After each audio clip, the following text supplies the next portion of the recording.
Om Mitre Ripotva Vishamam Tava Padmanetram Swaste Sukhe Tvavitatam Tava Hastapata Chayamritestava Tvamritam Chamatar Munchantu Mam Naparame Shubhadrishtayase. This is a hymn, part of the hymn written by Swami Vivekananda to the Divine Mother. To friend and foe, thy lotus-like eyes are even. Ever thine animating touch brings to fruition the results to both fortunate and unfortunate. The shade of death and immortality, both these, O Mother, are thy grace.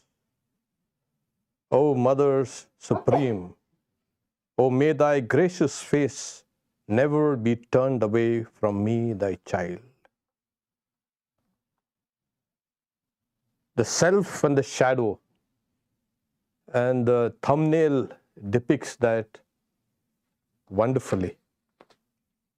And we do hear the words, one must integrate the shadow, one must tame the beast within, etc. What is this shadow and what is this beast and where it has to be merged inside? We will try to lay out some of the structures. In Jungian psychology, psyche is generally translated as soul or spirit, is actually the totality of all psychic processes, conscious and unconscious. Now, psychic, I don't mean those crystal ball psychics and tarot card psychics. It's the sum total of the physical, mental, moral, spiritual, etc. within us. So he says it's a self-regulating system, like a body. It does try to balance opposing forces, always. And it strives for growth. Every being is striving for growth. And that process is called individuation, according to Carl Jung. Archetypes, as we spoke about it a little last time, it's an original pattern. It's a recurring theme, a recurring motif. The character or a pattern that it is considered to be universal. And what does it do? Archetypes are integral in the functioning of the mind, the conscious as well as subconscious mind. And they give structure to the mind. It develops spirituality. It connects us with the world and also leaves a mark on the world. So we can take it that some of our behavior, in fact, most of our behavior is archetypal. It's just we are in a pattern. So if you ask, what's the purpose of thinking? Well, what's the purpose? It is to stop thinking. Now, what do you mean, stop thinking? Well, most of us are on autopilot. either daydreaming or instinctive reactions and behaviors, etc. And then also something called thinking in old repeated patterns. It's also called mind wandering. That, according to some estimates, is the major part of our lives, our day-to-day life. You can see it in the dream where you're just a witness, you watch the whole show. So these are patterns that they happen throughout the day and night. Now, these unthinking or automatic, you can say, thoughts that come in become part of a shadow. So the thinking part, the consciously directed thought, is what can and should control the other things. But we know how woefully we are weak and incapable of doing that. Because the mind, as long as it is active, it runs. And we have no control over thought. Only when you direct thought is. So it's a form of a kind of a chitta vritti nirodha. What is yoga is? Yoga is the controlling of the waves of the mind. So the not conscious thinking, etc., it's all part of that shadow self. It comes. It's very easy to understand people, places, and things. Not easy, it is difficult, but we can understand there's always a shadow to everything. In a city, or in a town, or a village, even nature. Seattle is such a beautiful city, but it has an underbelly. And similarly, in the minds also, we have our dark sides. So taken together is the correct reading of a particular thing, a place, or anything. So it reminds one of that two-faced god called Janus. Janus was the Roman god. He was from where January has come. He was a god of the beginnings and the end, of doorways and gateways, etc. He was everywhere. So he was. So he had two faces, and we also, in a way, we also have two faces. So when we say psyche, what is the psyche? There are various forces that are interacting within us at every moment of our time. And we can slowly separate and distinguish them. To control them is difficult initially, of course, but it has to be done. The integration will come.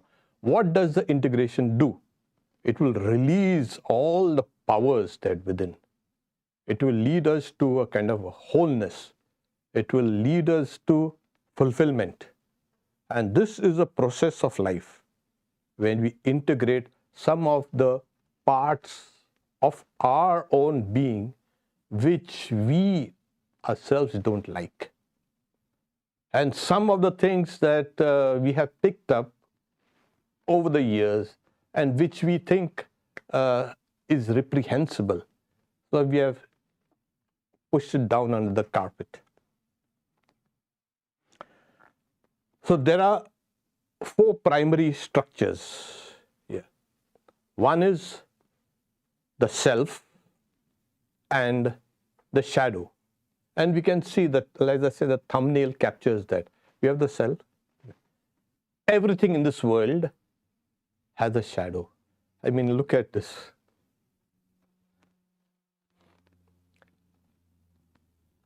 So we have the self and its shadow. And then we have something called the persona and the anima and the animus. Now, we'll discuss this one by one. We'll take the persona. It's like the role we play, more like. In the Greek old theaters, they used to have these actors used to put on a mask. And those plays were either tragic or comic. And now we have a mixture of both, tragicomedy, we always say. So they are relational. The self and the shadow are relational. The persona and the anima, or the stroke animus, they are relational. It's like the anima is the feminine, you can say, principle in a male, and the animus is the male principle in a female. So there is a duality. Like we are not completely male or completely female. They have been given this anthropomorphic, you can say, male, female. But these are very deep structures. The ego, the mask, etc. can be pushed aside. But these are deeper structures, they cannot be. They form part of the larger continuum in our being, in our psyche, as I say. So these four, as I said, persona is a mask. We play, as it were, different roles. Father, mother, friend, brother, sister, child, etc. And all these things are just roles we play. And that is called a persona. And why? It is natural, first thing. You must understand that all these things are not irrational or something like that. Only when you feign something or simulate something, that's a different thing. But the mind itself is capable of playing different roles, and which is necessary in a society. And as it gets more and more complex, the roles we play are different and many. And sometimes we lose ourselves also in that. So it is a public image of ourselves. How we are perceived, that is the persona. And we always strive to project an image of ourselves as like it's embellished, etc. The anima and the animus, as I said, these are very deep structures in our being. It's like the yin and yang within us. They move.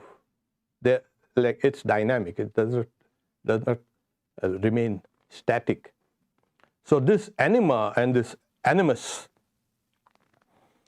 there is the union of these two forces. They attract, they fascinate, and they connect. They are always in union with each other. This is the archetype of life itself. It is not something that you can discard, but it can be, as I said, tamed. So these are, as I say, inner structures, whereas the shadow is predominantly conscious and also unconscious. This is completely different from both the conscious and the unconscious. The ego, the self, is formed by personal experiences, culture, everything, language, all these things, they form that part of the shadow, the self. And the anima or the animus is like something that you can, you have to deal with it. It is not easily graspable. The the persona is like a kind of a bridge between me and the world. And the anima and the animus makes all those, that bridges the connections deep within inside. Shadow. What's a shadow? Let's look at a shadow. A shadow is a very fascinating place. You know, everything is dark and hidden and evil, etc. No. I mean, there is a core, of course. But in Carl Jung, when he spoke about the shadow, it is not all these kind of crazy things that we have in ourselves. He mentions that it contains all sorts of qualities, all potentials, but if it is not recognized, it makes one the poorer. So you have to acknowledge that other side of yourself also, the shadow. And like Freud, he did not say, okay, this is something that needs to be there have to be psychotherapy, etc., talk about it. Only he was saying that you can bring it out, confront it, because there are creative energies there. There's intuition. There are great ideas there. And so it has to be brought back within yourself to make yourself a little more enriched. That's the idea. So take for instance, somebody feels to be assertive is to be selfish. So that person does not be assertive. And then at the same time, after a while, that person chafes at the idea. There's resentment growing. I should have done this, but I cannot because it is so selfish of me. In time, that assertiveness and the resentment, they form part of the shadow. So this is a common experience. And as Carl Jung says, when we focus only on what we think we should be, we ignore what we are. And this becomes our shadow. There is a part of us also that wants to destroy that shadow as something not mine. No, it's not me. So it wants to distance itself and destroy itself. It wants to hide it. So, like I said, the shadow is not something kind of repressed and feelings of inferiority, guilt, etc., etc. It's not that. So where does this shadow, where has it accumulated? Your personal contributions are there, but it has another dimension. That is, over the years, not only, maybe I don't know how long, they say over the centuries, it's things that you have inherited culturally or socially over the years from your ancestors, etc., etc. Going back, we don't know how far. Studies show that it's like the primate ancestors, but we don't want to go so far. Like I would suggest that it's something that we have picked up on the way through culture. So this part is not in your hands to kind of mold, etc. You can catch the personal shadow there, which is easily graspable.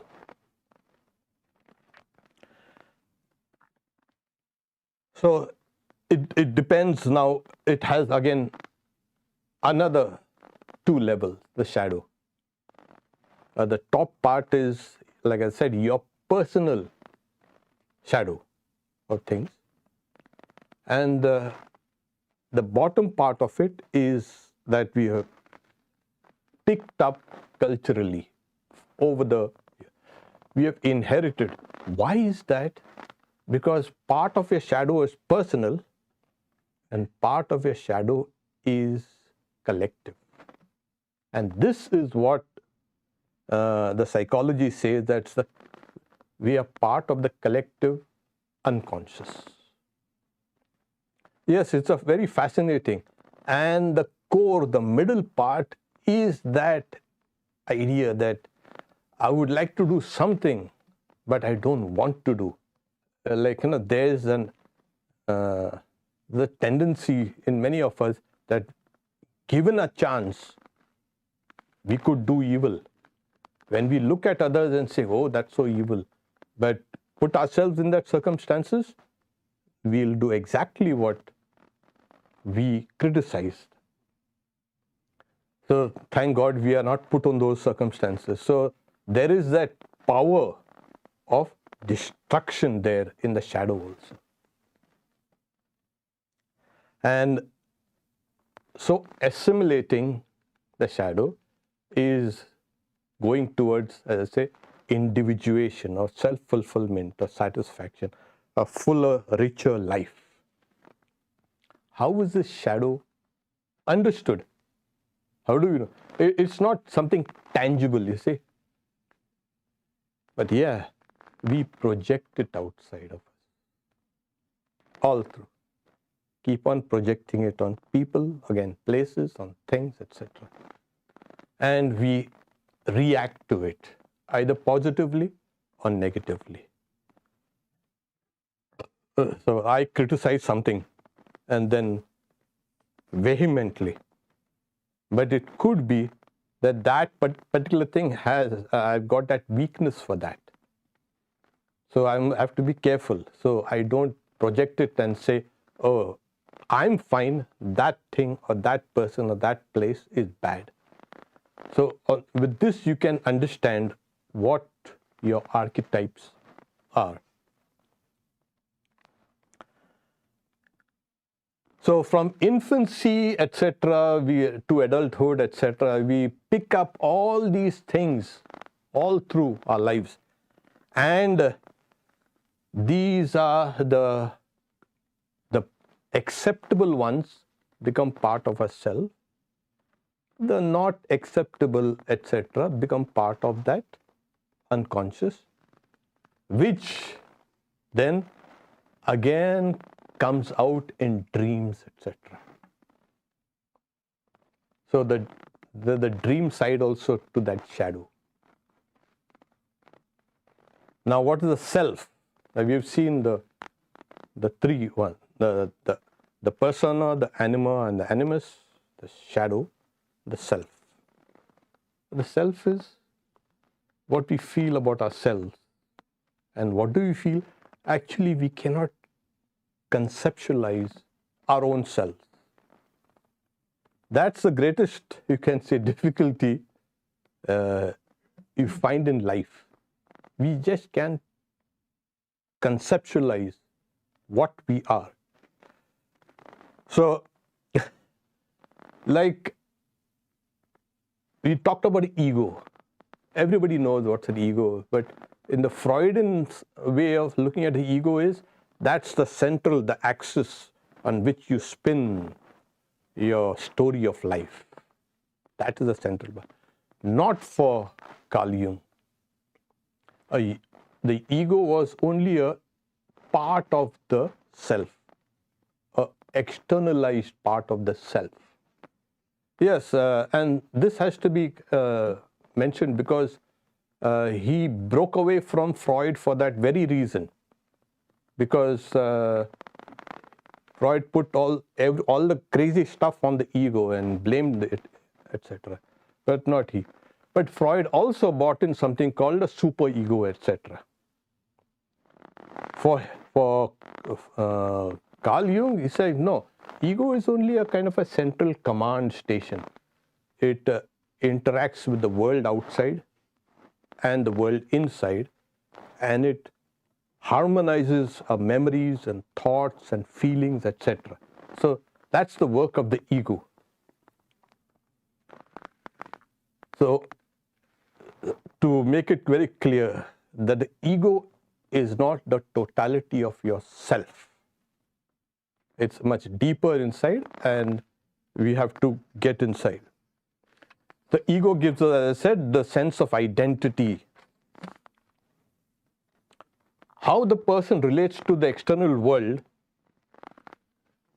the ego, the anima, the animus, etc., all these things, the persona, depends on, again, two factors, which are called, one is he made it popular, the extroversion and the introversion. So if you are an introvert, then you have a different response. If you're an extrovert or the introvert, your feelings and thoughts and your actions also will differ. And that is what actually happens. Some people develop more or else one of the things. Nobody can be perfectly balanced in introversion and extroversion. There will always be one part which is more dominant.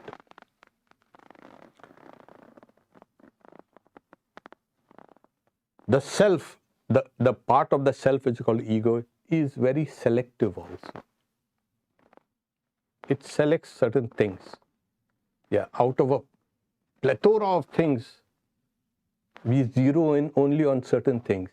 We are motivated by many other factors, but we zero on things. We miss out all that.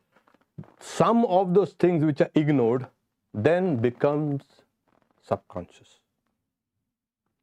Yes, that is another whole new mechanism that's happening there, even without a notice.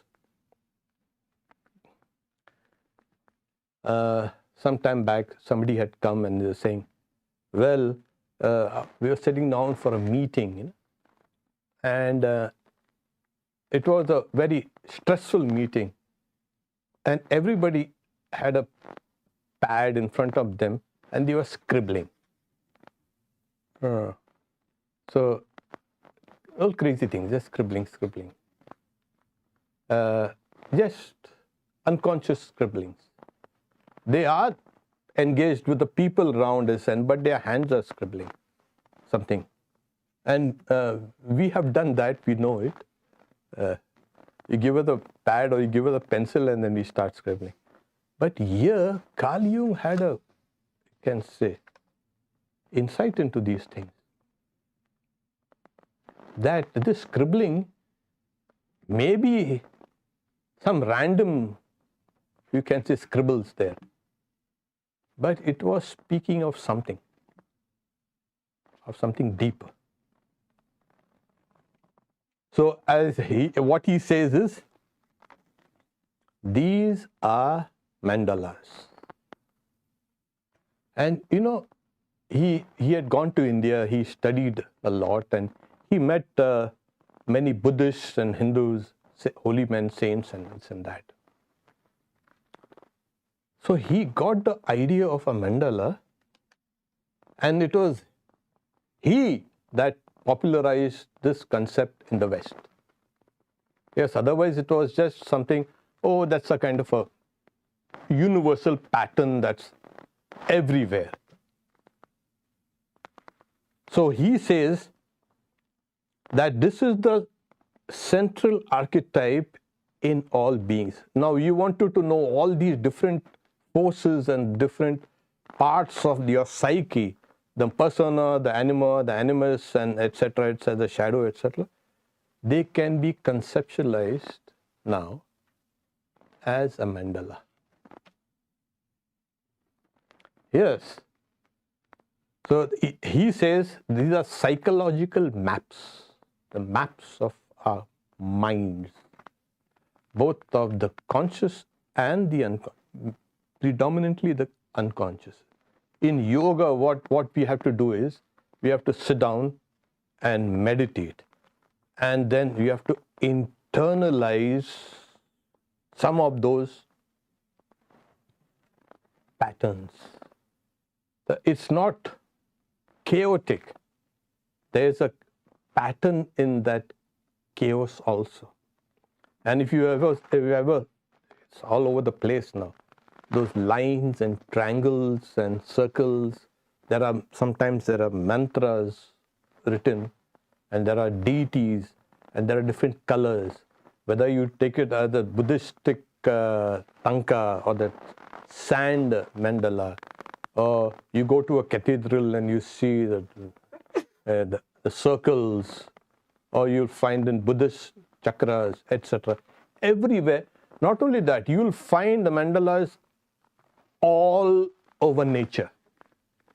This is the primeval structure, the cyclic processions of life and the world. In fact, they go even further and say that the whole world is a mandala. And your life itself is a mandala. So that's why when we say, what do you need to do? You need to meditate. What is this? So it's part of a very mystical meditation. It's not given to everybody, especially the Sri Vidya meditation. Yes, it needs a long initiation and a long practice, etc. And you enter from the fringes outside and then travel to the center. And nowadays, even if you go here, you have St. Mark Church, and on this east side, you'll see a kind of a meditative walk. You'll find a kind of path going round and round and going to the center. It's there everywhere. Our life itself is a mandala. Our mind itself, our body itself is a mandala. So how you're going to approach it, how you're going to first interpret it, what are the things there, what are things to be avoided, and how to transcend them and move to the center is what he brought into his. He never just gave the theory. He brought it out into practice also. This can be done. So he says they are spontaneous drawings. They represent wholeness, balance, completeness. And as I said, that they are hardwired. These mandalas are hardwired in our consciousness. These are the maps of consciousness, the mandalas. So we have a mandala up there in the shrine, and people ask, so what's that? We're saying, yeah, this is the mandala. Now, otherwise we'll have to give a long explanation of, oh, this is your map. My map? No. Yes. Because Carl Jung, he noticed, not only he himself, but in his patients, whenever there's a crisis, like there's a kind of a transition, things appear so chaotic there. And he made people sit down and draw. Not consciously. I mean, you keep it down, you're talking, you're thinking, and let your pen or a pencil move around. Scribble on that. And through that, he used to use it to interpret what that person's subconscious mind was. It is also related to an individual and a collective consciousness, as well as the collective unconsciousness. Sometimes nations, they have a mandala. So it appears flat on the plane when you look at from above. But you look at from the side, and then there are different levels. It's like a kind of a building. The foundation, etc., the first floor, second floor, etc. So this was, and he says that these are inner energies and forces that the practitioner puts them into use. First you recognize them, first you then discover how they move, and then utilize them.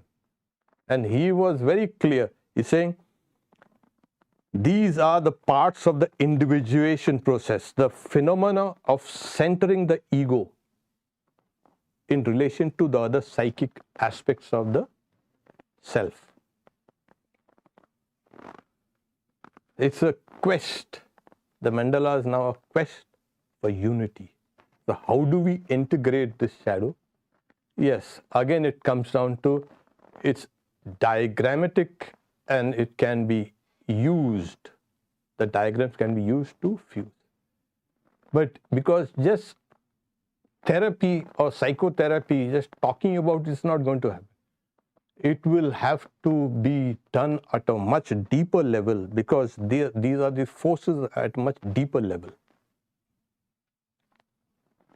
So he noticed the patient's dreams also. They should dream sometimes in the form of a mandala. And he wrote extensively on dream interpretations and synchronicity, etc. It is also, in a way, one can have a dialogue, an active dialogue with oneself through these mandalas. They emerge, as I say, spontaneously from the subconsciousness. And when we try to design something or depict something, these archetypes, they come out.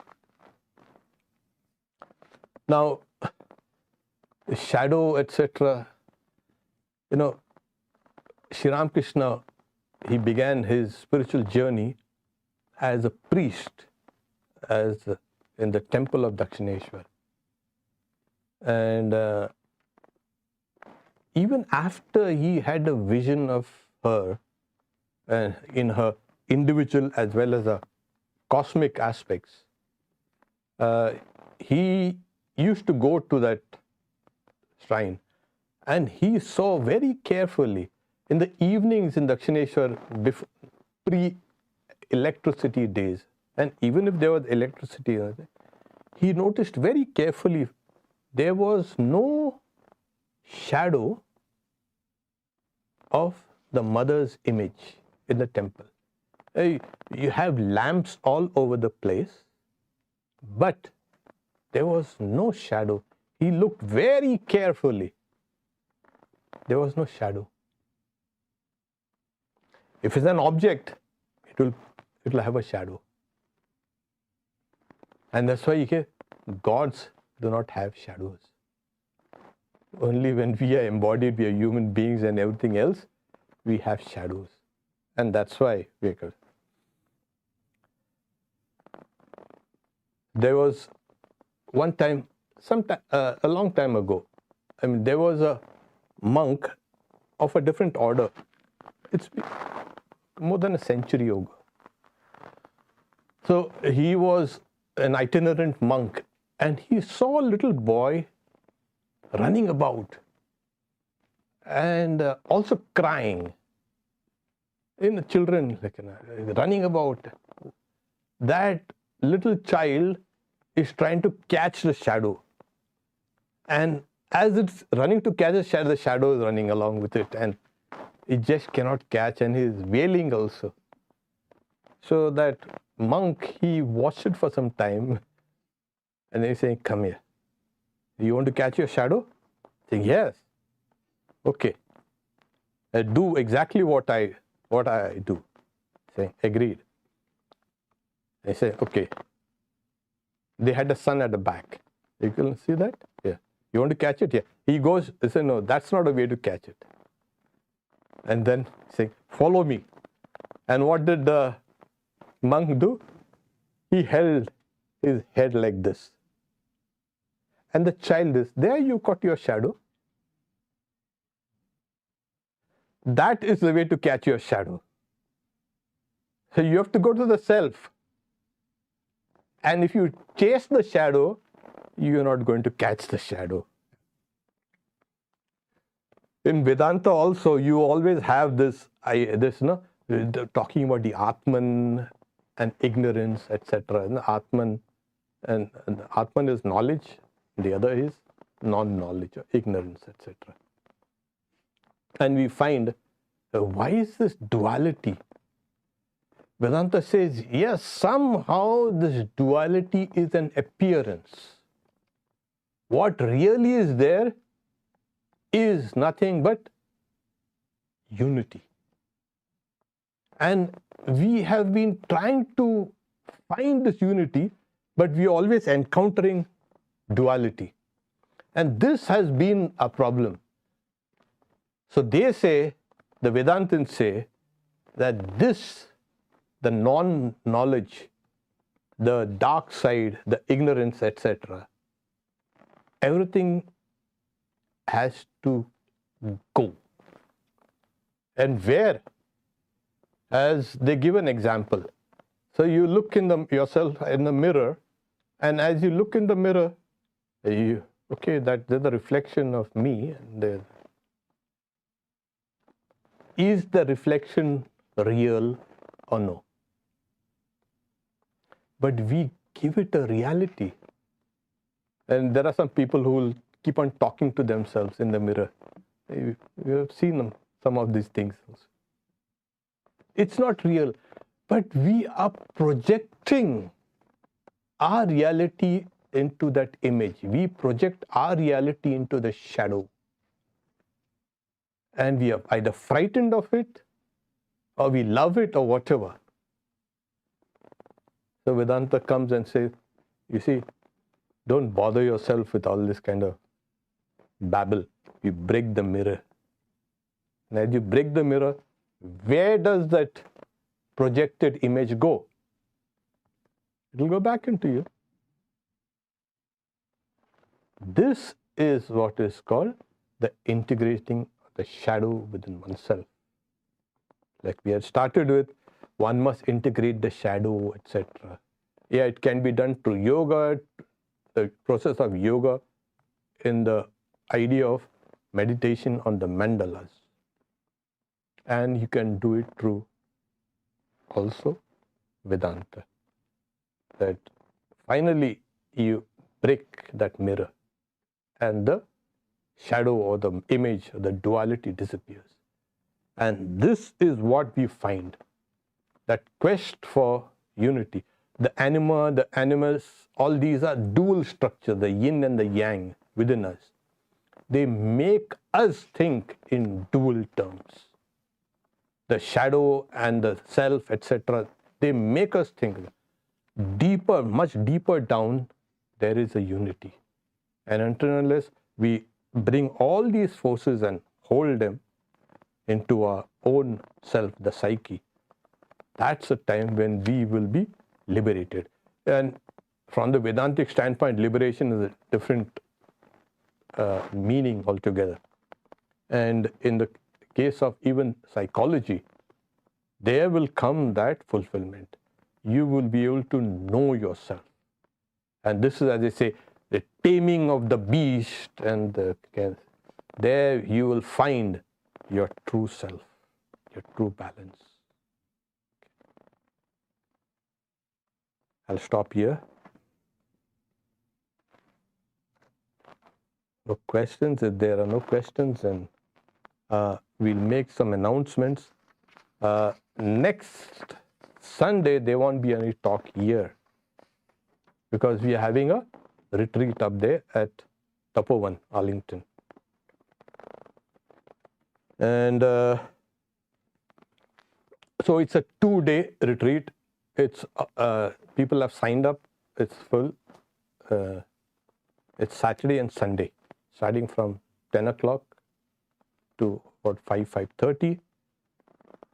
The two nuns, Pravrajika Veda Prana and Priti Prana, will be conducting the retreat, along with me and the others also singing and etc. Ramakrishna's devotional teachings on Wednesday. This evening we have Raka Banerjee will have that devotional singing group with the songs, the Ram Nam songs. Thursday is Gospel of Holy Mother by Swami Brahmatmananda. Friday is Self-Knowledge. And that's for